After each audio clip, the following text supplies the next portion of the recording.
Welcome to episode number 156 of the Marine Layer podcast. We welcome on Jordan Shusterman, one half of Cespedes Family Barbecue.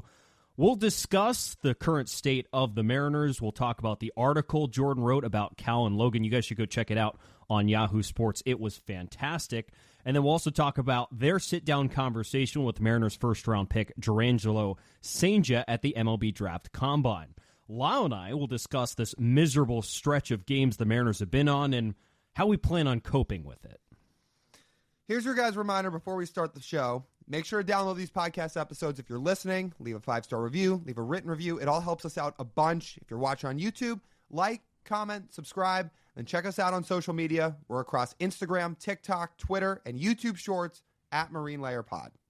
Let's get it rolling. The pitch from Cespedes. A drive deep to right field. Down the line. The Mariners win this game 2-1. The dream lives. They're going to the playoffs. 1-1 from Jansen. There you go. Left field. We got a tie ball game. Julio. Oh, baby, what a moment. Tie ball game at 7-7. And we welcome you to this episode of the Marine Layer podcast, part of the Just Baseball Podcast Network. Recording here on Tuesday evening, August 20th. And yeah, as I said in the intro, Lyle, pathetic, putrid, uninspiring, unenergetic, and they have managed to almost play their way out of playoff baseball over the last week. Things are going great. You forgot the word feeble. That's our favorite word. You forgot feeble. Feeble. Feeble. If there's one word to describe this current road trip the Mariners are on, it is feeble. Dude, forget the road trip. In the last 2 months, they've lost 15 games on the Astros. 15 games in 2 months. That's real. And the only team to lose more games on their division was the Chicago White Sox, who have had multiple 14-game losing streaks this season and set a franchise record for most consecutive losses in a season. That is the only team worse right now than your Seattle Mariners in the last 2 months. Only team. I'm sorry. I know we try to be the positive podcast. We want to be that. We strive to be that. It's fun to be that. But when the team's playing like this, the one thing I think the two of us can say, and hopefully all of you can say about us when listening to us, is we tell you how we're feeling. If we think people are overreacting to a few losses in the middle of the year, we'll talk about it. We'll break it down. But we bring our feelings and how we're really feeling about the team to the podcast. We try to be very real. And it's not fun to be negative. But if we were trying to be positive right now and paint pictures for you guys of how they can turn this thing all around, I don't think we'd be doing a service to anybody. I think we'd be doing a disservice. You guys would be sitting looking at us saying, how can you possibly feel that way right now? Well, spoiler, we don't. And what you're hearing from us is probably similar to how a lot of you are feeling, and it's very, very real in terms of how we're actually feeling. Yeah, this has not been fun. In a season that's been as pivotal as any in terms of the expectations going into this year and how important it was for the organization, this is such an unprecedented choke job that this team is going through right now, spearheaded by this offense that goes without saying. But you have lost 15 games on the Houston Astros in 2 months' time. And this is a franchise that has had some incredibly disappointing seasons in its history. I could feel pretty confident that this is up there in the top 3, if not number 1, in terms of what is at stake for the front office, for the coaching staff, for the players on this roster, for this core, which is supposed to be smack dab in the middle of their contention window. To show that you can play that well and play up in your division and then retreat back to what they have done is like the ultimate belly flop of the franchise. In your and I's living memory, Lyle, you would say the top 2 disappointing seasons. Let me know which one you think was more disappointing. 2018 or 2015? Which one was more? I think 2018, because honestly, In 2015, despite the expectations being so high after signing Nelson Cruz and after the bullpen was so good in 14, after having Robbie for a full season, still having Felix, what was in his prime, after all, like even with all that, they never really were above 500 for very long in 2015. They just never got there. They totally underperformed all season. In 2018, it feels very similar to this season. They had a huge lead. They looked like they were coasting, and then they totally blew it, paired with a team in their own division that got hotter than the sun and flew right by them in the Oakland A's back in 2018. Remember when I made that comp? I do. How's it looking right now? Well, I didn't update it for this episode. How about this? I'll give an update on Friday, where it was on. So we'll record on the 22nd on Thursday. So I'm going to see where the two sides were on August 22nd. But I will tell you, in case you missed it, that choke job the Mariners had in 2018 with the A's, literally almost in the same dates of when they were caught and when they had a 10-game lead, is almost the exact same. And here the Mariners sit on Tuesday, August 20th, 5 games back of the Astros and 6.5 back of the Kansas City Royals. They lost 40% of their Fangraphs playoff probability just this road trip. 40%. Man, and you know what the other thing? It just continues to just grind my gears, and we saw it again last night on Monday. Brian Wu was amazing. Over this stretch, the Mariners have the best starters ERA in baseball. When they've been the second worst team by record, they've had the best starters ERA. So literally, the most talented part of your team could not be playing any better. And it does not matter. And then it gets to points like it was last night while I was getting ready for this episode. I was just tired. Muncy hits the home run, or Lux hits the homer first off of Wu. Then Muncy hits the 2-run shot over Garcia. And I'm sitting here, I'm just trying to get some numbers together for this podcast. And I'm exhausted. I just can't. Finding the energy to sit here and continue to find interesting things to talk about when the team is playing itself into irrelevance in September is tough. Sucks. It is disheartening, the fact that all this is happening. Disheartening. I'm sorry. I'm running out of words, dude. I'm not. And off of what you said, I have a chance to strike here, so I'm going to do it. Uh-oh. So, TJ, we're going to play a hypothetical game. Now, I know it's hypothetical because it is not reality right now based off how this team's playing. But you just mentioned Brian Wu. He's been pretty good. If you had the opportunity to reslot and stack your rotation for a playoff series right now, who are you going with? Let's see. On the tee box, I would go Kirby first, Gilbert second, Wu third. Woo! Yeah, there you go. But notice I said on the tee box, not in the rotation. Oh. Well, that should be the rotation. Yeah, it just went right over your head. Yeah, that did. Yeah. You know what, dog?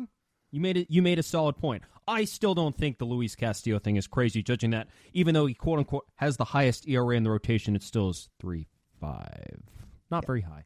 But anyways, this rotation's not pitching in the playoffs, and they're certainly not going to be in a situation where they can slot the rotation for a series. So, as Jason Churchill left a comment under our post to say that, really doesn't matter all that much. And to be honest, given the way they've played, like, it's just like, I just got to shrug my shoulders. But you know what? I'm going to give Brian Wu a huge round of applause because when we were hosting Brock and Salk earlier this month, and we put one of our bullet points that Bryce Miller and Brian Wu need to pitch really strong down the stretch. Well, you want to know what?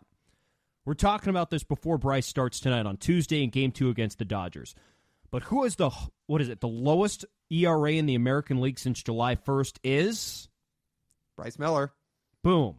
And who's been the most consistent Mariners starter on a per-inning basis this season? That would be Brian Wu. Boom. So look at that, Lyle. Looks like both you and I can be right. It's true.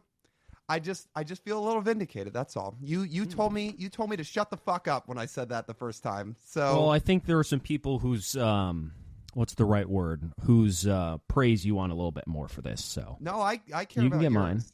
mine. Oh, interesting. Well, you should run that by Luis next time you're at the ballpark. See what he thinks. Okay. Speaking of the rotation, let's play another game. Let's play another game on this episode. How's the group chat doing these days? At when was the last time we recorded? Thursday for a Friday episode? That was after the Tiger series. We've now had an entire separate Pirate series where 2 of the 3 games I don't know if they fell flat on their face against Paul Skeens, but it wasn't inspiring. Saturday was awful. And then they got shut out on Monday by the Dodgers. And despite Brian Wu looking unbelievable, they managed to let Gavin Stone, whose strikeouts per 9 this year sits at 7 entering that start, to get to 8 strikeouts, a new career high, in the 4th inning. So let me say this again. They get shut out. They're not collecting hits. They let a guy get to his career high strikeout total in the 4th inning. So let me say this again. What's the group chat up to these days? I want to go two different group chats. First of all, I would want to. I'm not going to reread the group chat we had with our friend who's a Dodgers fan, but to say he was on his ass watching Gavin Stone pitch the way he did, he legitimately could not believe what Gavin Stone was doing, and we had to tell him, "Hey, Blake is his name, who we've had here on this podcast about this time last year, actually." Mm-hmm. He's like this. For context, he is a very, very big Dodgers following on Twitter. If you were to look up Blake Harris on Twitter, you'd find him. He's got a pretty big following. So we were just trying to explain, Blake, no, this is just Monday. It's just literally just a normal Monday in the Mariners world. Yeah, and to be fair, Gavin Stone has really, really good stuff, but he's been about a 3.7 ERA guy this year. Again, very good stuff, but ERA isn't some crazy low mark, and he also doesn't strike guys out. Well, he gave up 0 runs in 7 shutout and punched out 10 guys. Now, here's the other thing on the group chat. Let's get back to the pitchers group chat. I've come to the conclusion of why the whole Mariners rotation watches each other throw bullpens. Because it's the only time they can completely separate from everyone else. And notice who's usually the only other position player there. It's the only one performing. It's Cal Raleigh. Makes you think. It makes you think. Yeah, in case anybody missed these past episodes, the two of us now have a theory that there is absolutely a group chat that goes on between this rotation where they just let off all the steam in the world about how they get no run support ever. Because there is no chance, as I went on a rant about in one of our previous episodes, like anybody could go on this long and pitch as well as they have and deliver and perform as many times as these guys have and keep their sanity.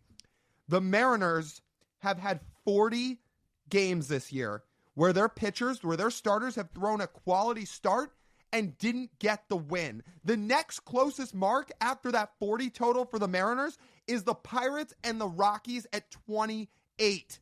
It is a 12-game difference. If the Mariners in these games were just the White Sox offense, the Pirates offense, when these guys were throwing quality starts, if they could level up to the White Sox or Pirates offense in these games that their quality starts from their starters result in losses, they would have the best record in baseball right now. That's not a joke. If they were the White Sox offense in those games, they would have the best record in baseball, but they don't. They're on a new level. Oh, I'm glad you brought that up. I have a game for you. It's what stat did we find today? All right. Do we need to take a deep breath here for a second? Like maybe just give ourselves 30, 60 seconds to not totally pile on, because you've got another banger coming. And like I said, we could rattle so many of these off. But let me break it up with this as we're getting into this. What do the Mariners have to do to still turn this thing around? They've got to go 26-10 the rest of the way as we record here before the start of Game 2 against the Dodgers here on Tuesday. 26-10, that gets you to 90 wins. If you want to guarantee a playoff spot for your own club, you've got to get to 90 wins, especially in this season. If you don't, well, then you're banking on another team to collapse. And I don't know if the Astros are going to do that. Which you can't bank on. So I wrote it out, what the scenario to get to each win total. To get to 91, you need to go 27-9. You said to 90, 26-10. 89 is 25-11. 88 is 24-12. I think right now, that right there is the window that gets you in the playoffs. Because here's who you're chasing, and here's what they're on pace for. The Astros right now, at their current pace, at their current winning percentage, not at their current pace, because their current pace is steeper than their current winning percentage. But let's go with the pessimistic route for the Astros, because that's what the Mariners would need, and say they're only going to go with their winning percentage dictates the rest of the season. Well, that would put the Astros on pace for 89 wins, which means you need to go at least, including winning the series against the Astros, 25-11 the rest of the season to catch the Houston Astros and win the American League West. That is a winning percentage, Lyle, of .694 over the final 36 games. The Mariners have not won 69.4% of their games at any point this season, over any stretch. The best stretch the Mariners have done this season is from the start of that Red Series in April through their sweep of Texas in June. Over that stretch, they went 38-21, which relates to a winning percentage of .644. That's not 69%. That's 64%. That's not getting you in the playoffs at all. And that's just if you're going to catch the Astros. If the Astros exceed that mark and continue on the pace they're on right now, your next best team to catch is the Kansas City Royals, who right now are on pace for 91 wins, which would require you right now to go 27-9 the rest of the season. That's not happening. They're not going 27-9 the rest of the season. I will proclaim that right now. That's not happening. You know what you can do instead with that? If you want to just cross off the Kansas City Royals, you have 9 losses left. For every time the Mariners lose from here on out, from the rest of the season, just put a finger down. We'll be at 8, 7, 6. What? I hate to break it to you, dog. 8 losses. The Royals have the tiebreaker. They swept the Mariners in Kansas City. So, all right, well, then we're starting at 8. Yeah. So you have to go. So then you have to go 28-8. You need to be 20 games over 500 from now until the end of the season. And if not, if you want to look at another route that's possible, and maybe this is more the route for the optimists and how you can keep your hopes up, the only other way this thing works is if you are within 3 games of the Astros, and it can be 3 games. You are within 3 games of the Astros going into that final series of the year in Houston in the last week, and then you magically play your 3 best games of baseball all year in a park that has haunted you for years. So that's the optimistic route. You find some way, somehow, to be within 3 games of Houston going into that final series, and then you play your 3 best games of the year and sweep them. Outside of that, yeah, you're going to have to go 26-10 or 27-9 or 28-8. That's what it's going to take. So to say their work's cut out for them, that's beyond an understatement. You know what's the most disappointing part of all of this is that this would have been the year to establish yourself as not only just a dominant team, but to use your strength to beat up on teams that are just quite not as good. Jeff Passan tweeted this out earlier this week and highlighted the parity around the league this year. The best team in baseball is on pace for 95 wins this year. It's not a world beater by any stretch. There are a lot of good teams in baseball. There's not a great team. We've talked about that before. There is no 2022 Houston Astros or 2022 Atlanta Braves level of team here. There's not. There's a lot of good teams, but not a lot of unbelievably over-the-top great teams. Even this Dodger team they're playing, stacked full of star players and former MVPs, isn't a juggernaut by any stretch. They're very good. Juggernaut? No. Not at all. So this would have been the season to have this unbelievable rotation be the X factor against all of these other teams in baseball. But unfortunately, that's not going to be the case because they're never going to get a chance to do it. And unfortunately, again, they might never get a chance to do this ever again with the combination of health, durability, and performance from all 5 of these guys in this rotation. I'm ready to say something. not only do I miss last year's offense, I want that entire offense back. I want the entire 2023 offense back, everybody. And I know that sounds crazy because that offense had plenty of problems last year. By WRC Plus, that was the 6th best offense in baseball. 6th! Top 6 in the league. Upper third of actually higher than that. Top 3, 4 in the American League. 6th in all of baseball. Bring Teo back, bring Gino back, bring Kelnick back, bring Mike Ford back, Caballero. Bring them all back. Sam Haggerty. So we just that's rip our off guy. the Mark from Maple Valley call. Well, Haggerty, Caballero, Dylan Mike Moore, Ford. Mike Ford. Yeah, but Sam Haggerty's our guy. I want him He is back. our guy, but he was getting ripped in that. And you and I know, love Sam. He's not an offensive juggernaut. Well, no. No.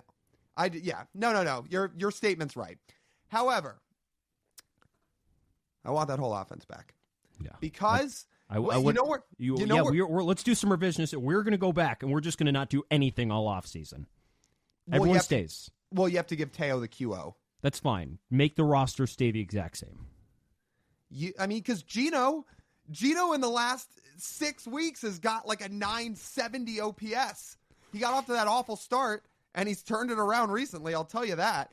Man, that offense right now with this rotation probably gets it done. I know it had problems last year. No, it does get it. Best team in baseball. It does get it done. Because I know that offense had problems last year. But guess what? When it was all said and done, by WRC Plus, they were 6th by a lot of the other categories like OPS and some others. They were right in the middle of the league, which is all we're asking for from this offense. And what did we do in the offseason? What is all we said? We just said, cut down on some strikeouts. Just strike out a little bit less. Strike out a little bit less than the 26-ish%, close to 27% rate you were punching out at. Actually, it was 26. Just strike out a little less. And they brought in a bunch of guys to strike out less, only to be on pace to set a record for Major League Baseball for strikeouts in a season, while also now being in the bottom third of the league in WRC Plus in most offensive categories. I'm going to read you those stats now. Let's do it. We're going to end this on a high note of stuff we found today that truly highlights how bad this offense is. So I can't believe I hadn't clicked onto the Baseball Reference splits by position for this Mariners offense this season. It is a doozy. Now, I'll say I did not find this first. Someone else tweeted it out first, but I'm going to talk about it here because I think this is it's hilarious to look at. Lyle, let's go OPS by position this year for the Seattle Mariners. And as I will note that, it is not the player who has played the most at that position. It is all the at-bats taken at that position this year in the lineup card. At catcher this year, Lyle, the Mariners have a 678 OPS. At first base, they have a 663 OPS. At second base, they have a 658 OPS. At third base, they have a 635 OPS. I can't. At shortstop, they have a 661 OPS. Left field, 676. Center field, 688. Right field, 668. DH, 691. I just ran through all 10 positions, and 691 is the top mark for all of the at-bats at those positions this year. 691! That comes out to about a 100 WRC Plus this year, right? 690? 690, yeah, I think just about. But the rest of it drags it down to about where the mark is this year for the Mariners, and it's, 97? Well, point being, let's stay on the OPS. I was just trying to give people some context. There is not one position that has put up a 700 OPS. 700! In most years, that's below league average. I will say don't go click back and look at last year's. Don't do it. You're going to just get hurt. Because it's better. Well, I think there's like 6 over 700. There's a couple 800. Shortstop and center over 800. I mean, it's honestly beautiful to look at. I feel like this has not been talked about enough, and I just want to spend a minute on this before we wrap this up. There's all this talk about, is it Scott? Is it Jerry? Is it ownership? Is it everybody? Et cetera, et cetera. Is it the players not performing? The players not performing is certainly part of it. But there is something missing in the Mariners' evaluation of major league talent. And it comes from, I don't even know if they technically, by the technical term, have pro scouts, but whoever's role it is and roles it is to evaluate the proper major league talent to bring in, something is missing organization-wide. Because how can you miss on this many guys that have had such great track records this many times, and then a bunch of them go elsewhere and just hit, like Teo, for example. He's got a bobblehead tonight, by the way. What's that? He's got a bobblehead tonight. Yeah, how ironic they put that bobblehead night when they're playing the Mariners. That's awesome. Anyway, there is something missing. Because look, Jerry and Justin have the final say in these things. They lead the teams. But there are people who have full-time jobs with the Seattle Mariners in their baseball operations department whose job it is to evaluate the proper big league talent for this team. And too many times in a row now with these bats, it's missing. It's been missing. It continues to miss. How many trades have they hit on in the last few years with these bats? J.P. Crawford worked out. Took him a long time to really swing it. And he's had one really good offensive year. He's had a couple other slightly above average. We think the Randy Arozarena trade's going to work out long term. Book's still out on that. But with trades that you have enough of a sample on, you have not hit on nearly enough of them. I know you hit on Gene Segura back in 2018 and the first stint of Mitch Haniger, but that was before the rebuild. The trades they have tried to pull off and executed since the rebuild have not worked out. And it is not all Jerry and Justin. I understand they lead the charge, but there are people and organization-wide that have to be missing something when evaluating these players because it's happened too many times, too often. That's where I think people are missing information here and not harping on enough is there. You can, like, again, Jerry and Justin's team, they're the leaders, but there is something in their pro scouting and pro evaluation that is not landing because it's happened too many times now.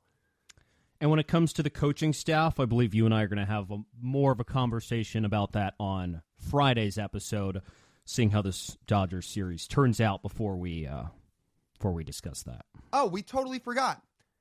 Tune into Friday's episode because if the Mariners do not win the next two games here recording before Game 2 of Tuesday against the Dodgers, we may wave the white flag here on this podcast. We're not going to stop doing podcasts, obviously. We'll still talk about the team. But we may put our Marine Layer Pod stamp on the season on Friday's pod and say, this is it. They're done. We're not saying it yet. There is still a scenario they can turn it around. But if they don't win these next two games in LA, and especially if the Astros win a couple more this week, and they're 6 or 7 back with 34-ish games to go, yeah, I think we're putting our stamp on that. Yep. Yeah. So tune in. All right. We had an awesome interview with Jordan Shusterman to get back to a positive note. Before that, let's take a pause and talk to you guys about our friends over at Pagacci's Pub 85. You want to have a good time with your friends? Football season's about to start. We got college football coming back. We got the NFL coming back. MLB playoffs are starting here right around the corner. We'll see if the Mariners are in it or not. But there will still be MLB playoffs. And if you want to have a fun night with your friends, head over there. There's awesome food, drinks, games, and if you go during happy hour, there's $3 and $4 happy hour specials. Those happy hours are Monday through Friday, 2 to 6 p.m. All of that is over at Pagacci's Pub 85 in Kirkland. So our friend Jordan Shusterman, awesome guest, awesome dude, as everybody who's ever interacted with him or talked to him or both knows, of Cespedes Family Barbecue.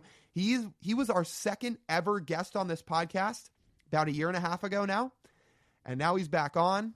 And we talked about a bunch of different stuff, and it was a really, really fun conversation. And if you want to do some pre-episode reading, go on, first of all, so listen to this first and then pause it before you listen to the interview with Jordan.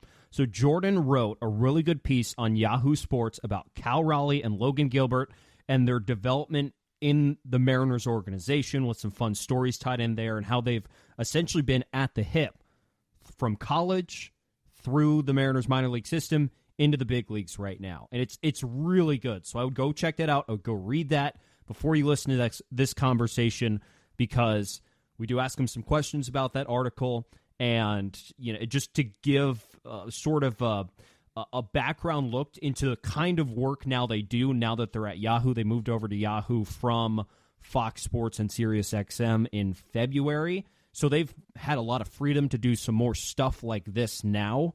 And it's a really fantastic article, and Jordan's a really good writer, so I would go read that. It was really good, but we also asked him about some of the other things they did. They sat down with Jurrangelo Cijntje at the MLB Draft Combine before he was a Mariner. So some really interesting stuff there from Jordan that we hope you guys will enjoy. But we won't keep you guys any longer. Let's get you to that conversation with Jordan Shusterman. All right, we welcome on our friend Jordan Shusterman, friend of the pod, now recurring guest of Cespedes Family Barbecue, now at Yahoo Sports. We know he's a huge Mariners fan. And now, in the course of the last couple years, you have gone from New York City to Indiana, now to Ohio. I'm going to make you rank those 3 states. Oh, man. This is an interesting question. I grew up in the D.C., Maryland suburbs, but I'll move that to the side and just think about my 3 homes as an adult. Indiana's a clear third. That's easy, as much as I appreciated my 2 years there in Richmond. But when you ask me New York versus Ohio, you would think it's an easy pick. I know you've spent some time in New York City. I don't know if that's where you are now, Lyle, but I know you've spent some time there. I appreciated my time in New York for sure, but Ohio is much more my speed. I very much like living where I'm at. Now I'm closer to Cleveland. I have cities available to me, but it is not, big city all the time. So I would say that for what I am looking forward to now as a regular adult person who's married and looking forward to being a real person for a while, I'm very happy to be where I am. Is Skyline Chili pushing that up in the rankings at all, or are we talking about despite Skyline Chili, Ohio still reigns supreme? So glad you mentioned that. So Skyline Chili was more of part of my experience when I lived in Indiana because I was on that side of Ohio. So before I was closer to Cincinnati, and so that Cincinnati was that's where we're talking about Skyline. And I had it a few times. It's not offensive to me, but it certainly was not gaining any points. I was never going out of my way to enjoy Skyline really at any point. So while it doesn't hold it back, I do have Cincinnati. I do very much appreciate it. Come to appreciate the city, a place I had never been before I moved to the area. But no, I would not call myself a big fan. I could speak for Lyle, and I could say definitely detracts points. I think when we drove through Ohio, we drove 45 minutes out of the way to get Skyline Chili. I'm still waiting to get those 45 minutes back. I don't know if I'm going to get those back in my life, but apparently not. Lyle, what would you grade it on a scale of 1 to 10? I think you had like a bite. Did you have a bite? Yeah, on a scale of 1 to 10, I graded it. It should be condemned. Well, fair enough. All right, so you boys won't be heading back to Cincinnati. And by the way, if you do, we can have some real Cincinnati chili, just not the chain. I have food wrecks for you there if you ever go back. That's what I think was frustrating to me, is because it's like, listen, I know people aren't necessarily coming to Cincinnati all the time. You should not be wasting a meal there. That would be the best way for me to put it. Jordan, all right, let's compare our rankings of 2 things. Are we going to rank Skyline Chili higher or the current state of the Seattle Mariners? Ooh, okay. So if we can try and draw some, are there parallels? Right? Let's try and dive into this analytically. The most basic way to start the conversation here is there were expectations. I think people looked at this and assumed, wow, there's got to be something right about this, right? You're like, well, a lot of people seem to like this. There's a lot of people thinking that this actually might go well, right? I think people say that, but there's a reason you drove 45 minutes out of your way to try it. Mm-hmm. Yeah. But then you get there and you're like, I don't really, not only do I not get it, but I am sorely disappointed.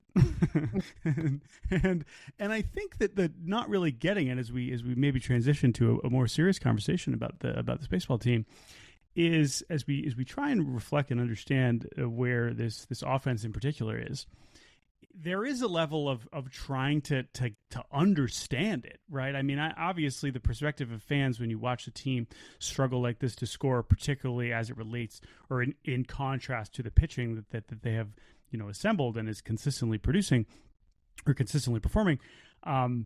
You look at the names, and even now I look at the names in the lineup and I think, why are they so bad? And so that's the thing that I think we have to get at, because yes, there was obviously a portion with the injuries during the season where the lineups they were rolling out were not major league quality lineups, right? That there's definitely had points about that along the way, and by the way, points of that over the last 10 years when the team has not put out, but it's not that it actually does look like a decent lineup, but it is obviously not performing as such. So what's gone wrong? I'm gonna ask you a question that I feel like nobody really has the answer to, but I'm still gonna let you take your best crack at it, because we look at what the Mariners have done and how they've struggled offensively this year. They've struggled in certainly portions of other seasons, moving back into this rebuild or whatever. And what I can't figure out is why this continuously happens to players that come to Seattle. You could say the ballpark, you could say the batter's eye. Those have been things that have been talked about now the last year or two. But I look at other teams that come into town and they don't seem to struggle to hit. So what I can't figure out is, are the Mariners missing something in their major league talent evaluation that the outside doesn't know about? Well, I don't totally agree with the teams not coming or showing up to Seattle and knowing how to hit. I mean, they're clearly hitting more than the Mariners, which is just enough, right? But I struggle with the ballpark discourse, because on one hand, it feels like a convenient excuse for a long track record of players coming to Seattle and not getting better or getting actively worse. But at the same time, I mean, it's getting pretty extreme, and it's also hard to judge it, because it's like, well, yes, I think the park factors, and you adjust for all the things, you say, okay, yeah, it's hard to hit here. The other thing is, okay, but also the pitching is so good. Maybe that's just the nature of it. But at the same time, you look at the Mariners pitching on the road, and it's merely very good, instead of the best in the league or historically great. I mean, the Mariners pitching at home this year at points, maybe not as much recently, is historically great. Some of the guys that Brian Wu have done, like Brian Wu and Bryce Moore, some of these guys have just been so unbelievable. And so it seems like they have found a way to maximize that pitching staff in their home ballpark, which I'm sure in the grand internal plans of how do we win baseball games, that has to be part of the equation. And in that sense, they've succeeded. They realize they're in a pitcher's ballpark, and they've assembled arguably the best rotation in baseball. So that part of the plan has been executed essentially flawlessly. I mean, I honestly, right? We can't take that away from them. But you got to score more runs than the other team. And to get back to the other question of what is the issue here, is it just is it a consistent misevaluation of the players? Is it a consistent getting them at the exact wrong time every time? Is that what it is? Part of me, or is it getting guys that are past their prime, that you're just getting older players that you're counting on, and you're basically getting them right after they have their best season versus before they have their best season? There's examples of that. There's examples of all those things. And unfortunately now they have quite a large sample of players where you can basically find a version of all of these shortcomings. And so that's why you end up, tearing your hair out, because you can point to all kinds of different answers, and ultimately it doesn't really matter what the answer is, because it's not good enough right now, and where this organization is, that is rightfully a maddening thing for the fan base. Even if your talent evaluation, your pro talent evaluation is off, I feel like with a good coaching staff and at least a consistent roster, like a roster with a consistent theme with the right mix of all of those things together, you should be able to put together a good offense. But obviously that hasn't been a thing at all for the Mariners. Not only have probably the messaging of the coaching staff and what they're teaching and what the organization sort of philosophizes with hitting has been just wrong this year, flat out, because no one's caught on to it, but also the players somehow have managed to drastically underperform as well. How would you weigh fans blaming players for underperforming and saying you're not doing your job well enough, I think the information is there and you should be doing it better, versus the coaching staff is not holding up their end of the bargain, the messaging is poor, and they need to do a better job of this? Yeah, I think I am generally going to be pretty low on blaming the coaches. That applies to across my baseball analysis. There are some like super extreme examples where it is multiple years. And in this case, maybe the Mariners qualify for this, although I know we've had some different voices within the coaching staff to some degree, obviously over the last few years. But again, getting back to the acquisition, it's so interesting because they've had such a while. Obviously, Dipoto's bringing in a million guys all the time. And it's kind of run the gamut of, we all looked at Jorge Polanco and was like, that's perfect. That's exactly what they need, and now the injuries were part of it and are clearly still a part of it. And it's possible that was part of what could downgrade him. But you looked at him, you looked at a Garver, you looked at some of these guys, you're like, yes, you looked at Randy, and Randy's had his moments and that's fine. He's obviously looked a lot colder recently. You understood the flaws with them. You understood the upsides with them, but they've acquired enough of them where you would think that more of them would just hit literally and figuratively. Right. And that hasn't happened. And it's not just that it's like in the case of Garver, and that's a tough one because we know how much it's weighed on him. And I mean, I've talked to Mitch plenty over his career. Like, he's one of my favorite people. But like, it's not just underperforming. It's like, we're going so far backwards to the point where the offense is like actively bad, right? It's not just like, oh, we're not quite at the level we expected. I mean, if these guys were at 85% or 90% of the level they expected, this offense would be just fine, relatively. And instead, it is so far backwards, certainly in the case of Garver, certainly in the case of Polanco for a while. He's certainly got a little bit better in recent months. So that's what's tough. And I don't know, man. I mean, you could put the blame around a lot of different people, and I do think the coaching staff question is fair because of how often it has happened. But I don't know if it's certainly. I don't believe it is a sudden salve in the middle of the season in the way that we saw earlier this year when Brant Brown was let go, and it was like, okay, we got 2 weeks worth of scoring runs, and then it's back to the same stuff. So that's why I really, especially in season, I'm always skeptical that changing something in season is going to make that much of a difference. So let's get to the offseason then. Based on where you are right now, how would you handle the right now, as we know, of lame duck status of Dipoto and Scott Service? Yeah, I mean, in my position, it's hard. Obviously, Mariners definitely favorite team. Not going to shy away from that.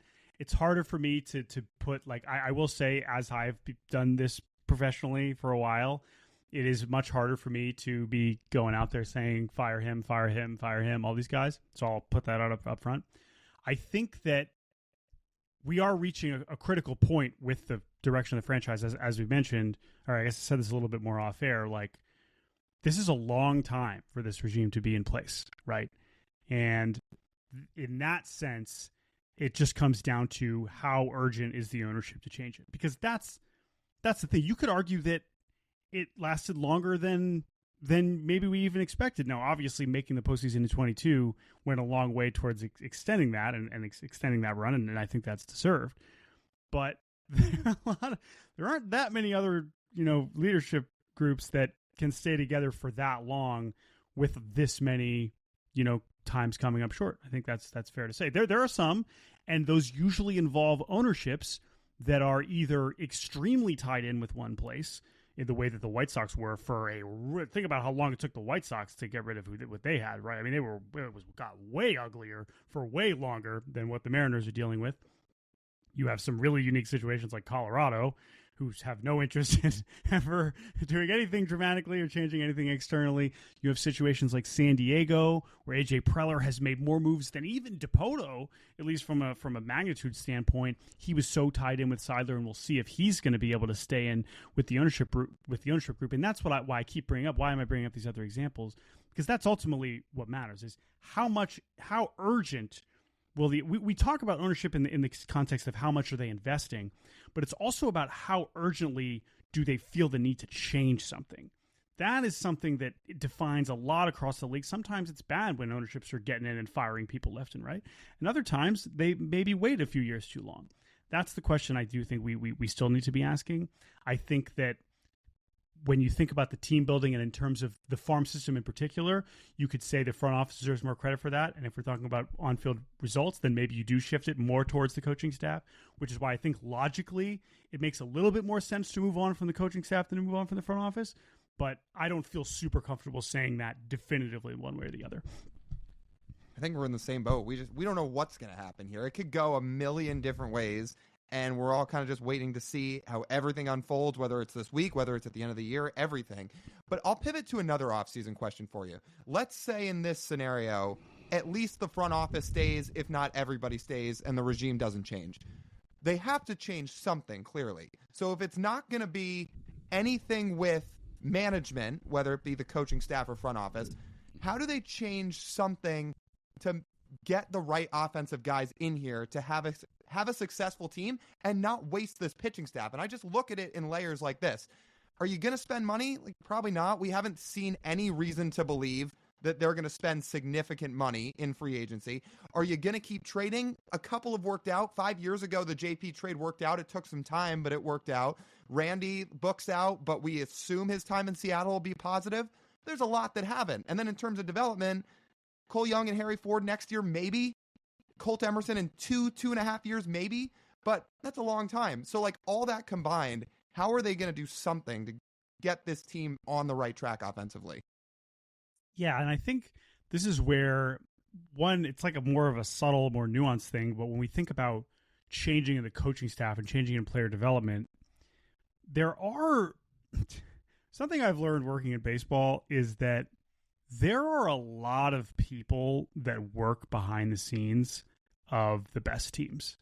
Like, the best teams have just like armies of coaches and analysts and whatever. Not that the Mariners don't have a deep front office or coaching staff with people that aren't necessarily sitting next to Scott Service, but there are creative ways to kind of add a new voice to a player development team or to a analytic group or to a group of coaches. And this is why the question about Service is so interesting, because there has been a good amount of continuity on the staff to the point where, okay, if you're getting rid of Scott Service, are you getting rid of the whole staff? You know?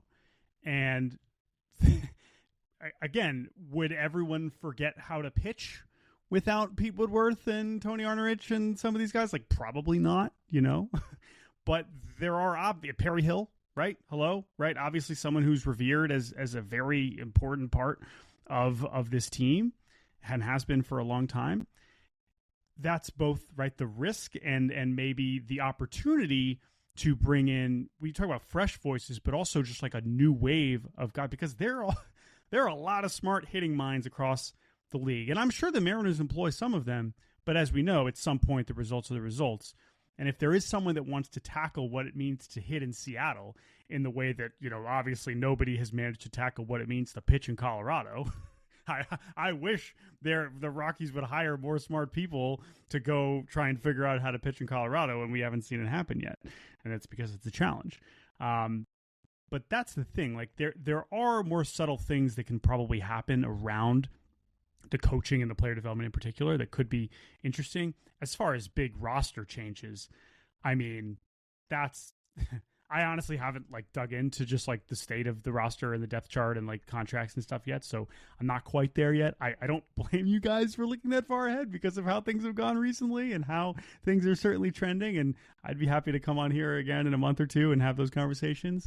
But yeah, I'm not sure I've fully quite switched into like what's the first move they need to make or what's the first hole they need to address, other than to say your rotation is as good as it's going to get. I mean, I guess it could keep getting better, but health-wise, it's probably as good as it's going to get. And that's the part that you have that figured out. And so the fact that you get to just focus which in theory they did last offseason too and clearly didn't do well enough, that should be at least a place to start where if they do still need to figure out this offensive thing, then hopefully the focus should be very, very singular. Let's pivot into a more positive note, because you wrote just an amazing article about the growth of Cal Raleigh and Logan Gilbert specifically within the Mariners organization, getting drafted together, being roommates in the minor leagues, coming up and having success together on this Mariners team. What when you were digging into this article, and you can find it at Yahoo Sports, Jordan wrote it's fantastic, very long, very in-depth on that whole story with the two of them. What blew you away the most when you were digging for stuff on that story and finding these little tidbits here and there? What was the coolest thing? Yeah, I mean, really cool opportunity to get to talk to Cal, Logan, talk to Dipoto, talk to Service about all this stuff. I mean, obviously, like, you know, the inspiration of it was not just that they, of course, Logan being an all-star for the first time and Cal kind of proving himself as one of the best catchers in the league this year. I think people are finally starting to acknowledge that. But that it's happened together and that, like, they defined this era of the Mariners, you know, in a very real way. I mean, when you think about it, like, listen, not that fans shouldn't be frustrated with the standards and whatever, but, like, all Cal Raleigh and Logan Gilbert know on the Mariners is a winning team. And in that sense, this could end up being by far the most disappointing team that they've played on. You know, I mean, when you look at the win totals that since they've arrived, I mean, they have I'm pretty sure a top 7 or 8 winning percentage in baseball since those guys have, like, been a part of the team. And so that doesn't feel like an accident because of the stability that both of those guys have provided. The fact that Logan has not missed a start since he was called up, the fact that Raleigh has amassed a larger workload, and in some ways this is, you know, problematic because we know that at some point it's probably hampering his ability to contribute offensively. But, like, that is incredible. I mean, that is the definition of franchise pillars, and that was the inspiration for the story. And I think talking to people around the team and talking to them, it very much reflected that. And it is as simple as, I don't know where the hell they would be without these guys. And for as frustrating as this season has been, those two have been a constant. And Cal's obviously still a flawed hitter to some degree, but for what he provides in every aspect, you really can't ask for much more in a franchise catcher. I say this all the time on our shows. Not knowing who your catcher is such a difficult place to be as an organization, any organization. Like, figuring out who your catcher is just so important. And the Mariners figuring that out with Cal is just it can't be, you know, overstated. No, it's just such a huge deal. These pitchers are great, right? And every single one of these guys is unique and dominates, and it's so fun to watch. But paired with what Cal's done, like, where would this rotation be if Cal Raleigh wasn't here? Yeah, and that's the thing, right? And Adam Jew just wrote a great story about his kind of recent back and forth with Brian Wu, kind of getting him to an even higher level. And that's the other cool part, right? I mean, besides Castillo, who, you know, arrived via trade, all these guys come up, and while Logan came up with him, I mean, Kirby not that far behind, and Miller and Wu, by the time they get there, they're like, oh yeah, like, Cal's the guy. There's no question about who I can, you know, put my trust in and know that the game plan and everything that we are, you know, looking to do as a cohesive unit is very much in sync. And it's just not an accident. I mean, that's really the basic way to put it. Is these are extremely talented pitchers, but you just cannot overestimate or underestimate, I should say. You cannot underestimate how important the catcher is to that equation on a daily basis. I think that's true too. I know the bullpen has struggled a little bit more recently, but generally over this run, he's been a huge part of that success as well. I mean, the fact that he can feel comfortable with, it's not just those 5 guys, it's so many more. Think about how many different relievers have shuffled through this roster over the last few years. A lot of them have had a lot of success, and I'm sure Cal's a big part of that as well. I think my favorite thing about the article is when you went back to where they were in college, and Logan doesn't pitch in the middle of the week because Logan was an absolute stud, so he only pitched on Fridays.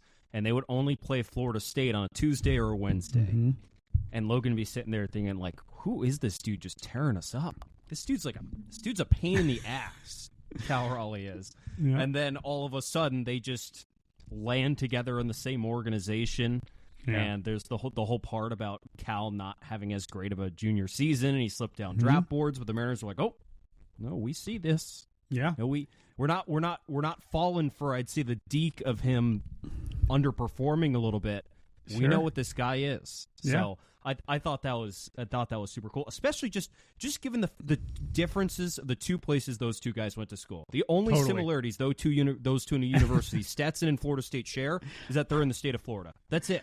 True. It's not close. I'll give you a little backer. I didn't end up including this in the story, but Logan was kind of just talking about that dynamic, between the two. And obviously Cal growing up in a baseball family, his dad was a head coach at Western Carolina. His dad was a head coach at Tennessee, right? So like Cal was kind of raised in this, whereas Logan's just one of the other skinny kids in Florida who are hoping to throw hard someday, And so Logan was saying how he, likes to tease Cal that he was like the golden boy and everyone was given to him. And, Logan's the small school grinder, whatever. And then he's the one. And I was like, and I told Logan, I was like, Logan, you were the first round pick, bro. Like, I was like, let's not forget who actually was drafted first. So I know that, listen, I mean, he's right that like, there's a big difference between playing in the Atlantic Sun and playing in the Atlantic Coast Conference, and he's right about that.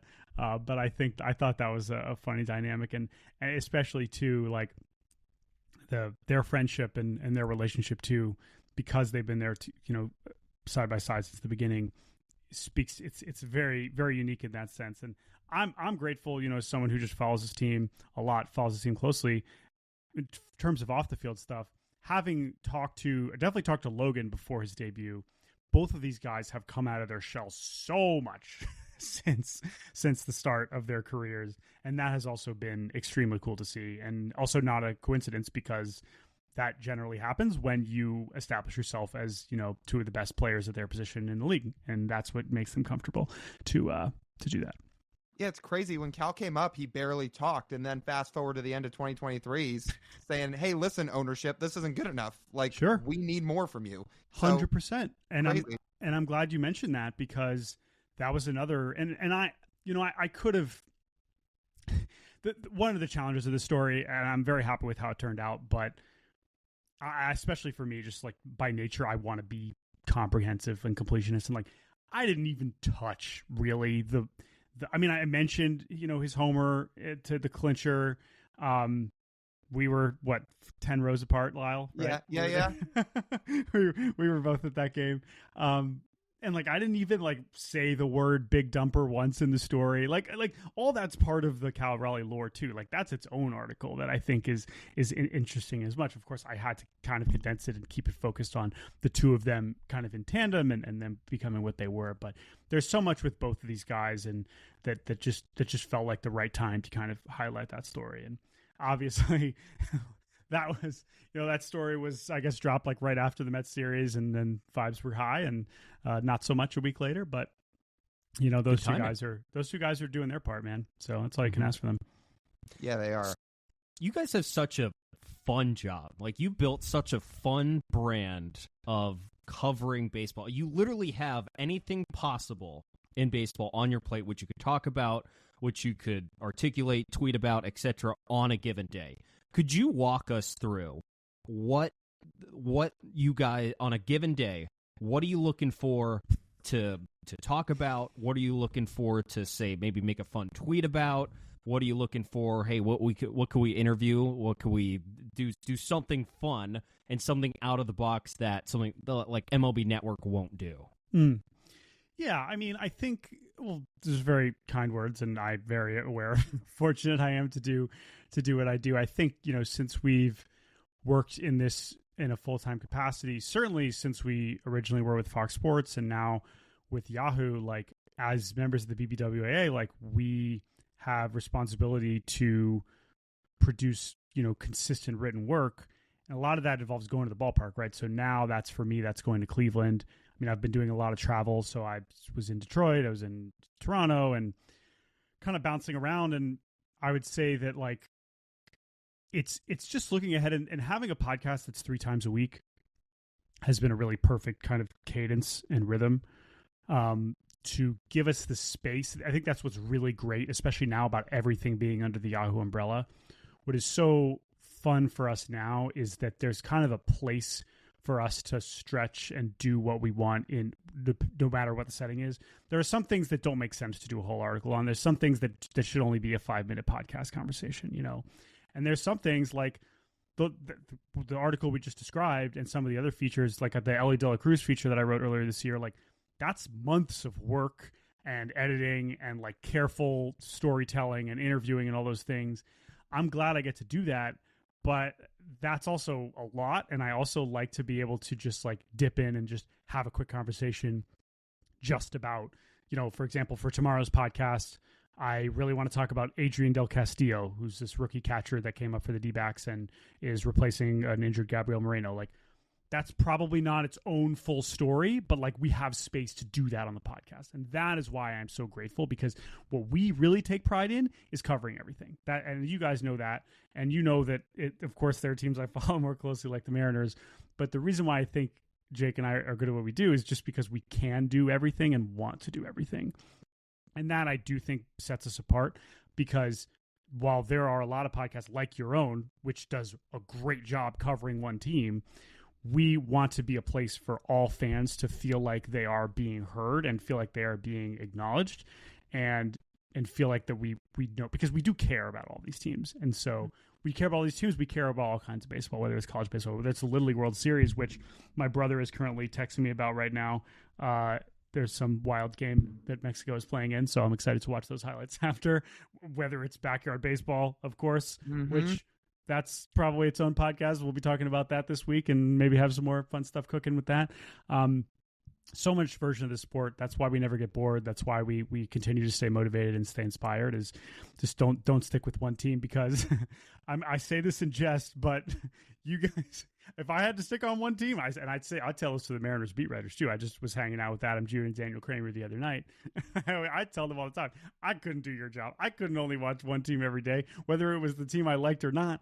That would be exhausting. That would be like, oh my gosh, you get so tied in. And that's fandom, and that's a beautiful thing. And I don't want you guys to change that. But I'm glad I get to bounce around as much as I do. I'm glad you mentioned Little League. Do you have the Mariners Little League date circled next year already? You guys, I assume you guys like almost have to be there now. Okay, so glad you mentioned that. That was huge. Incredible news. I hadn't even like ever thought that they would be in that game, because it's just been so geographically centered on the East Coast and Pittsburgh and now Detroit, whatever. But yeah, Mariners Mets, like, so we went to the first two Little League Classics in 2017 and 2018. Haven't been back since then. But now I only live like a 4-hour drive from there. And you think I'm not going to go watch, not just Julio, like duh, right? But like Randy in that setting is going to be immaculate.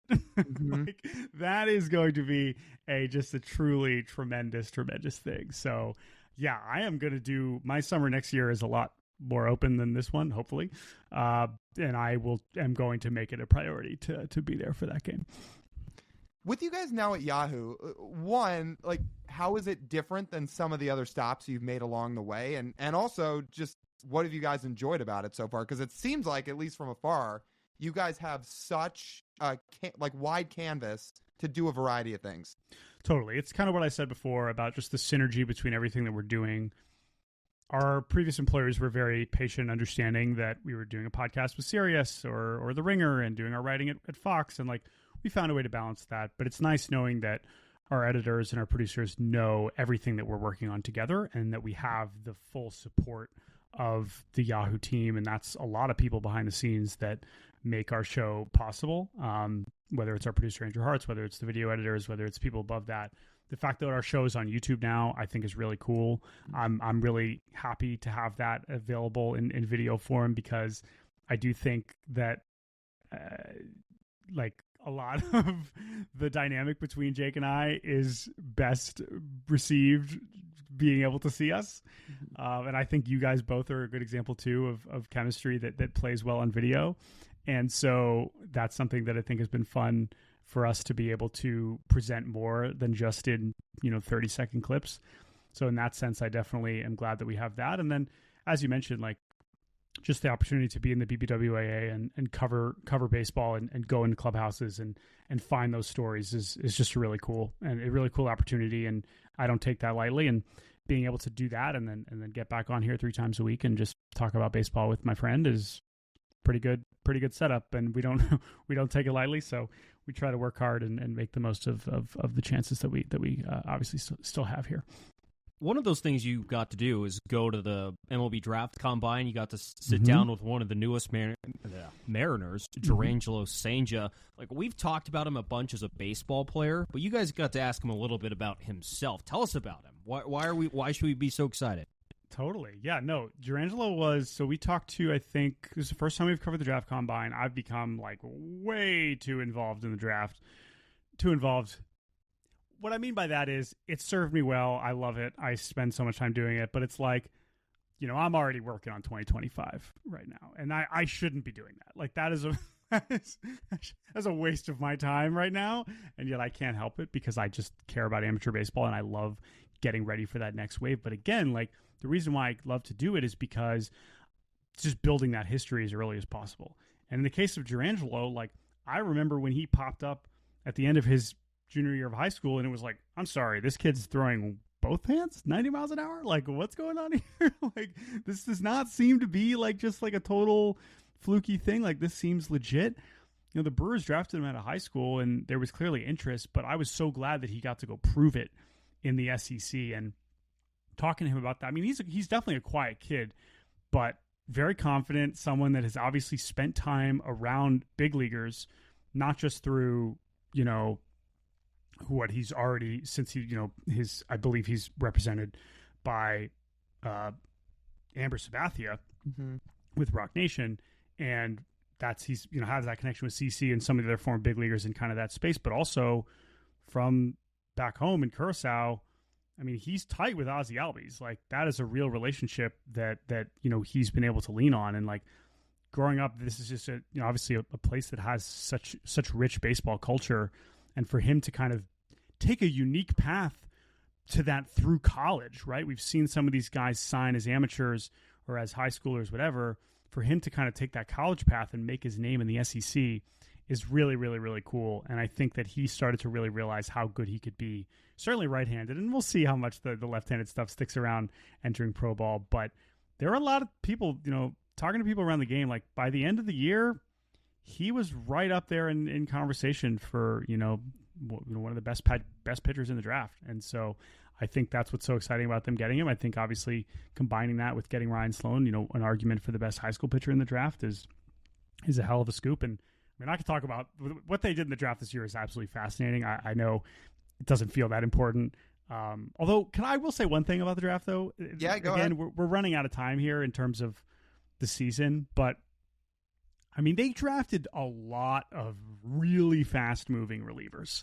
Mm-hmm. And I kind of noticed it during the draft, but it didn't feel like an accident. A lot of these guys are older, and you save some money with their bonuses. But, man, I mean, at this point, it seems unlikely we're going to see any of them in September just because they have, I don't know how many of them have even pitched yet professionally, and some of them guys have workload concerns. But, like, I don't know. It did not seem like an accident that they took a lot of guys that I have to imagine with the right tweaks are going to be up very, very, very quickly. And if that's part of, maybe not for this year, but part of their kind of bullpen building strategy going into next season, you can maybe disagree with that. But also, I generally trust this team's ability to identify and develop pitching. That's something we know they're doing well. So I'm excited to see which of those guys are kind of flying up prospect lists this time next year. But would that not just be a situation of opportunity because they drafted Sloan and had to pay him so much money? It's like, well, I guess if you twist our arm, there's still a bunch of stud relievers available. We'll take them and just pay them less. Yeah, but again, like, this is an interesting thing. You look at the draft recently, and they've stocked up on like younger position players. But I mean, they drafted one position player, and I guess 5 total, maybe. I mean, that's also already interesting in the way of trying to kind of restock with pitching. And I know that they've sort of thinned out in the upper levels in terms of the pitching. And they still have Hancock, but like, I don't know, man. They and I know they traded Brody Hopkins, but guys like Brandon Garcia, like if Michael Morales is actually taking a step forward, like there's going to be more coming. And that's the thing that we know to be true. But I will say bigger picture as we talk about the Mariners offense and just like the direction of this team. I think this next wave of hitters is just going to be fascinating to watch. And I don't know how many of them are going to be there next year or not, but I am curious how much stock they're really putting in those guys actually being the offensive foundation of the next good team, or ultimately whether the regime that drafted them is going to be around to see them, in the big leagues. Logan Evans is one of our guys too, so I'll throw him into that bucket of another guy who could be up next year or whatever. Mm-hmm. I got one more Jurrangelo Cijntje question for you. Sure. When you obviously talked to him about the switch pitching thing, even if the left-handed pitching thing doesn't really pan out long term. In general, how fascinating was it when you guys got to actually sit and talk to him and pick his brain about, oh, this isn't something I just mess around with playing catch when I'm out there and say, yeah, I can throw with both hands. I can run it up a little bit, doing long toss with my left hand. It's like, no, not only can I actually pitch from both sides and qualify as a switch pitcher, but I'm committed to this. Yeah, and it's one of those things that he had just been doing it from such a young age that he was like, yeah, why can't I? And it's such a great reminder of when you're talking about talent of this caliber, first round kind of guys. I mean, they're just different. Like they're just, it's just some of the ways that they talk about like things feeling normal. Like he's just been doing it for long enough to where it's not that he doesn't understand the novelty, but it is just a matter of like, yeah, like this is something I'm able to do. It's something I care about. And, we see it with levels of, I mean, it's cool too when we talk about it. There's a similar kind of tone in the conversation talking about two-way players. We'll have that to some degree with Caglione, with the Royals, announcing was a two-way player. We've seen some other examples of that recently. Oftentimes they end up just doing one way or the other, and it's possible that Jurrangelo is the same way. But in the same thing with those, like you don't really want to stop them until it's absolutely necessary, because talent like that just doesn't come around very often. Now that you have the resources, Jordan, I'm curious for you and Jake, what is left on the bucket list of things you guys want to cover baseball-wise? Yeah, that's a great question, and we've kind of talked before about how much we've already gotten to do. I would say the fairly obvious one is the WBC. I have not done that yet, and then by extension, I mean, we did a whole episode about baseball at the Olympics in 2028. I have no idea what that's going to look like, but in the world where MLB, moves mountains to allow its best players to play in it, I would like to be there. And as someone who doesn't particularly like Los Angeles, I imagine it would be especially chaotic and exhausting during the Olympics. However, I would like to be there for that if that is happening. So that is, of course, 4 years from now. But the WBC in 2026 is something that I think before we get to the Olympics, like that is still an event I think that baseball should still invest in and still care about. I think we saw how powerful it could be in 2023, and I don't think we should forget about that. And I think that we should be, as much as it's right to be ambitious and dream about what the Olympics could be. WBC is pretty cool and got a lot of momentum last time, and I think we'll get a lot of momentum still as it comes back around the next time. So that's something that stands out. And then, I mean, other just international baseball, I would say, I've never been to Asia. I've spent a little bit of time in the Dominican Republic, which is really cool, and I'd love to go back there and cover more winter ball. But definitely Korea and Japan. That's just something that just means a lot to a lot of people, and is such an important part of our modern baseball experience is players from Asia. And so that seems like something that I should probably make happen at some point. Okay, last thing for me, Jordan, and this is another sort of international baseball question, because Major League Baseball has played some international games. Where's the next place they should go play? It's a great question. Reminder, I also want to be at that NASCAR game next year. I don't know if that's going to be that would be fun. How many people do you think they're going to get? As many as, I mean, they're going for the record. I mean, that's the whole point, right? We're trying to pack in 130,000 or whatever to watch Ellie versus hopefully Acuna or whoever's healthy on the Braves at that point. Man, I don't know. Like, on one hand, do you pick another European staple and go there? I don't know. I'm trying to think of like where else, just like scene wise, setting wise, that certainly deserves is maybe not the right word, but it's hard to say. Is there like a super obvious one that jumps for you guys? Can I throw one out there? And I'll give a little bit of a shout out to our friend Ryan Rowland Smith. Maybe Australia? Well, so they have had it before, and it has been quite a while. Okay. I don't think they've had it since. Have they not had it since the Dodgers and D-backs were there? But that was like 2018. No, that was. Right. Oh, did they do it again in 2018? I remember the Dodgers and D-backs was the first. It was 14 then. Dodgers and I think Dodgers and D-backs was because that was like Puig's like first year, I want to say, or one of his first years. Right. And even back then, I would say international baseball and these games that were played in other locations weren't in the spotlight as much as they are now. Where now, especially with baseball in Australia growing so much, not just with kids growing up playing more, but now that there's stars coming out of that country, like Travis Bazzana, just as one example, I feel like that would be a pretty cool place to have one. Yeah, no, I agree. I'm just trying to think of other like actual venues, like specifically like the actual stadium that would be particularly special. Like I guess like, you know, Spain has some pretty cool soccer stadiums that would certainly be pretty iconic. But again, the baseball culture there, it's like you're not filling playing a cricket stadium. Yeah, well, cricket, like right, you go to India, right? Like that would be really bold and for a lot of reasons, and hard to imagine at some point in the next 10 years. But I'm also just intrigued by the other creative places they come up with putting games in the way I mentioned the NASCAR one. So, man, that's going to be within like a few weeks of each other, the Mariners in Williamsport and the NASCAR game. So that's going to be, if I can pull off both of those, that's going to be tough. But I certainly am going to try. Well, you've got another busy summer. Sounds like basically on lockdown for next year. That's for sure.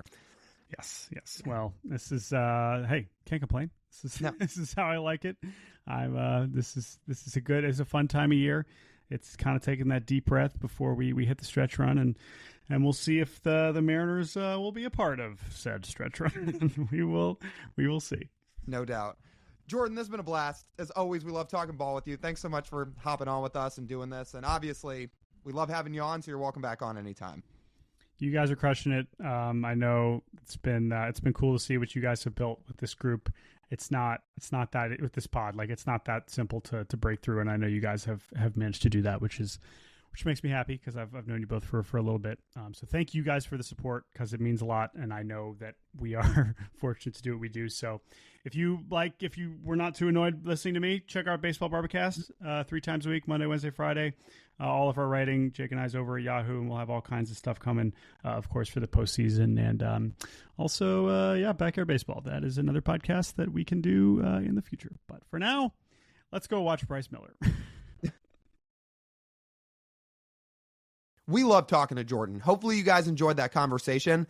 You guys, I'm sure, know plenty about the Cespedes Family Barbecue guys. You heard Jordan plug all their stuff at the end. If you're new to it and you haven't come across them yet, go check out all of their work at Yahoo, at Cespedes Family Barbecue, or they're on Twitter. They're so much fun. They are such huge baseball fans and find the perfect ways to integrate fun and knowledge and everything in between that you could want to understanding and to understanding why baseball is so much fun to be a fan of and to be invested in. So to talk some Mariners with Jordan, to talk some baseball with Jordan, it's always a blast. We hope you guys enjoyed it. With that, I think that'll just about wrap up this edition of the Marine Layer Podcast. You guys know the drill. You want to listen to the full form podcast, you can do so wherever you get your audio pods. Download the episodes, leave a 5-star review, leave a written review. You're doing us a huge favor if you do. If you're watching on YouTube, make sure to like, comment, subscribe, and follow us on social media. We're on Instagram, TikTok, Twitter, and YouTube Shorts at Marine Layer Pod. That's TJ. I'm Lyle. As always, we thank you guys for tuning in. We'll talk to you soon.